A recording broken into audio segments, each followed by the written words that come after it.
Assalamu alaikum dear students. Welcome to the online class, both third year and fourth year. This is Zohaib Akram Khan, lecturer physics, Government College, Khanewal. Our today's topic is about the electric field due to infinite line of charge. So हम फर्ज करते हैं कि हमारे पास एक long line of charges along the z axis हैं और electric field निकालने के लिए हमने सपोज के एक पॉइंट P जो कि सेंटर O से डिस्टेंस y पर पड़ा हुआ है। अब इलेक्ट्रिक फील्ड निकालने के लिए हम इस इनफाइनाइट लाइन ऑफ चार्जेस को डिवाइड करेंगे, इसका एक डिफरेंशियल पार्ट लेंगे और उस डिफरेंशियल पार्ट को हमने dz कह दिया है, जबकि इस डिफरेंशियल पार्ट से इस पॉइंट P तक का जो डिस्टेंस है, फासला है, वो r है और इस डिफरेंशियल पार्ट का सेंटर से फासला z के बराबर है। इस डिफरेंशियल पार्ट dz में जो चार्ज मौजूद है वो भी डिफरेंशियल के इक्वल होगा, जिसको हम dq कहेंगे। इसकी वजह से जो इलेक्ट्रिक फील्ड क्रिएट होगी वो भी डिफरेंशियली होगी, dE के इक्वल होगी एट पॉइंट P पर। हम कहते हैं कि लैम्डा जो है वो लाइन चार्ज डेंसिटी है जो कि चार्ज पर यूनिट लेंथ के बराबर होती है। सो इसके मुताबिक चार्ज पर यूनिट लेंथ या चार्ज डेंसिटी लैम्डा बराबर हो जाएगा dq ओवर dz के। यहाँ से हम dq की वैल्यू को अलग कर लेते हैं। जो मैग्नीट्यूड इलेक्ट्रिक फील्ड का at point P due to element dz को हम इक्वेशन फॉर्म में कुछ यूं लिख सकते हैं। सो इलेक्ट्रिक फील्ड की very basic equation E equal kq over r square. So k 1/4π0, क्योंकि डिफरेंशियल पार्ट है तो dq, और आप पॉइंट P पर कैलकुलेट कर रहे हैं तो डिस्टेंस r स्क्वायर, जबकि डिफरेंशियल पार्ट होने की वजह से, चार्ज का डिफरेंशियल होने की वजह से इलेक्ट्रिक फील्ड भी डिफरेंशियल होगी। सो इस फिगर में हम पाइथागोरियन थ्योरम अप्लाई करते हैं। पाइथागोरियन थ्योरम के मुताबिक हाइपोटेन्यूज का स्क्वायर इक्वल होगा बेस स्क्वायर परपेंडिकुलर स्क्वायर। मतलब ये कि r square equal y square plus z square. So इस r स्क्वायर को हम रिप्लेस करते हैं इक्वेशन 2 में, हमारी इक्वेशन कुछ यूं ट्रांसफॉर्म हो जाएगी। और इसी तरह हमने इस dq की वैल्यू को भी यहाँ पर रिप्लेस किया, आपके पास इक्वेशन 3 आ जाएगी। इलेक्ट्रिक फील्ड इस डिफरेंशियल चार्ज की वजह से प्लेन में है, तो आप इसको कंपोनेंट्स में रिजॉल्व कर सकते हो। So along the y axis d into EY और along z axis d into EZ, तो ये दो परपेंडिकुलर कंपोनेंट्स हो जाएंगे।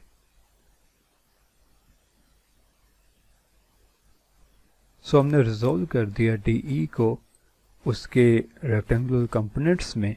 अब टोटल जब हम रिजल्टेंट निकालेंगे तो उसके लिए हम डिफरेंशियल पार्ट को इंटीग्रेट कर देंगे।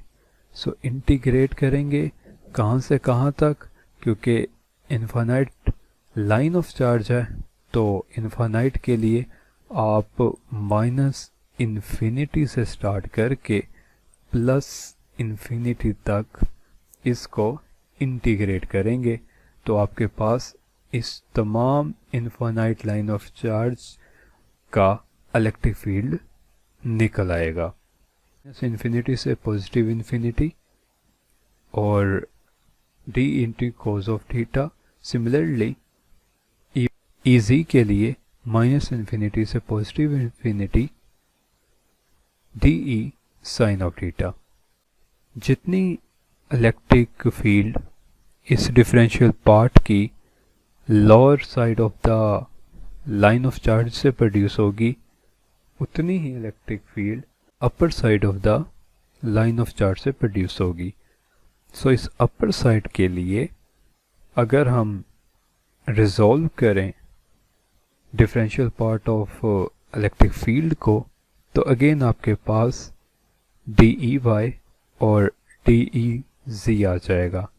लेकिन यहाँ पर इस अपर साइड के चार्ज की वजह से जो कंपोनेंट z वाला होगा उसकी डायरेक्शन डाउनवर्ड होगी, जबकि y कंपोनेंट की डायरेक्शन उसी सिमत में होगी जिस डायरेक्शन में lower side of the charge की डायरेक्शन थी। मींस y एक्सिस के अलोंग दोनों की डायरेक्शन सेम होगी, जबकि z एक्सिस के अलोंग डायरेक्शन ऑपोजिट होगी। अब इस ऑपोजिट डायरेक्शन होने की वजह से ये कंपोनेंट कैंसिल आउट हो जाएगा, या दोनों नेट इफेक्ट को कैंसिल कर देंगे।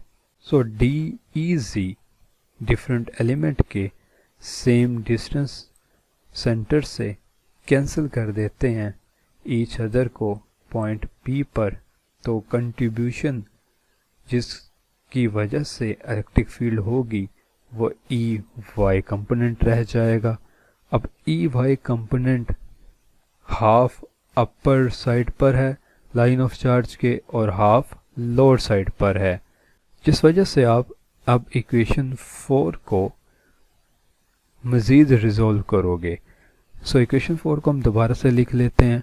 इस इक्वेशन 4 को आप दो पार्ट्स में डिवाइड कर दोगे। पहले पार्ट में हम लोअर हाफ लिखेंगे। लोअर हाफ लिखने के लिए आप माइनस इन्फिनिटी से स्टार्ट करेंगे और 0 पे जाकर एंड कर देंगे। इसी तरह अपर हाफ के लिए आप फिर 0 से स्टार्ट करेंगे और प्लस इन्फिनाइट तक जाएंगे। सो इसी इक्वेशन को हमने इस तरह से लिख लिया कि आपने स्टार्ट किया माइनस इन्फिनिटी से 0 तक और उसके बाद 0 से प्लस इन्फिनिटी तक लिमिट्स को इंटरचेंज किया, जिसकी वजह से माइनस वाली लिमिट पॉजिटिव में चेंज हो जाएगी और दूसरी लिमिट को हमने वैसे ही रहने दिया। अब ये दोनों क्वांटिटीज सेम होने की वजह से ऐड अप होके हमारे पास नेट रिजल्ट कुछ यूँ आ जाएगा। हम डी ई की वैल्यू को यहाँ पर रिप्लेस करेंगे। सो इक्वेशन कुछ यूँ ट्रांसफॉर्म हो जाएगी।